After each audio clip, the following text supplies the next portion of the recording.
Dahil sa malawakang korupsyon na naganap sa DPWH na kinasangkutan ng matataas na opisyal ng opisina, hiniling ni Congressman Jose Chavez Alvarez na i-download na sa mga provincial government ang pondong kanilang inilagay sa DepEd at wag na sa DPWH. Sinabi namin doon na kung maaari, wag na yung DPWH gumawa. I-download yan sa lahat ng probinsya kasi sila yung may elected official na every year nananagot sa tao.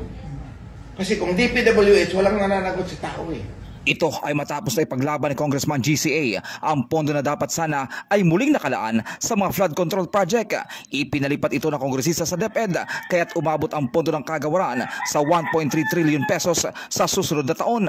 Mali, priority dapat yun eh. Kaya yung next year, ang budget natin sa DepEd naging 1.3 trillion instead of 900 million. Pinakamalaki na yan. Dahil nasa konstitusyon yan, dapat ang pinakamalaking budget ay yung DepEd. Mas maigi na umano na ang provincial government ang magpatupad nito sa pamamagitan ng mga elected officials na pwedeng singilin ng taong bayan, hindi tulad ng mga kawani ng DPWH na regular na mga empleyado at walang nagaganap na eleksyon. Halimbawa, i-download yung 50 billion for Palawan, gawin ng mga school building. Hindi nagawa ni Governor Ami dahil for whatever. So, mayroon siyang paparusahan siya ng tao doon sa pag-eleksyon na naman, magpare-elect siya. Whereas ang DepEd, walang eleksyon. Tuloy-tuloy sila. Sweldo.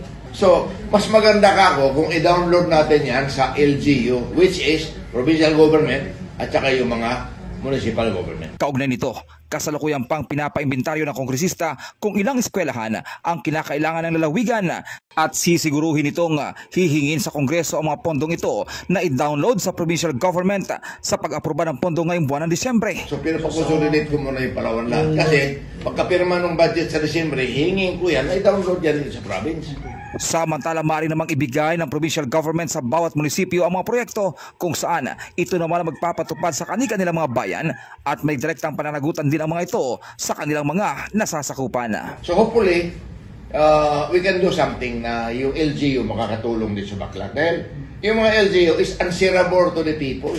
Every 3 years may election eh.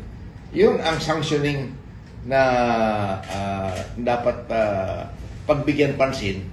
Eh doon mo ibigay ang pera, pag hindi nagawa, people will repudiate him in the polls, in the election. MacArthur Asutilya, Basta Radio, Iban Peramo.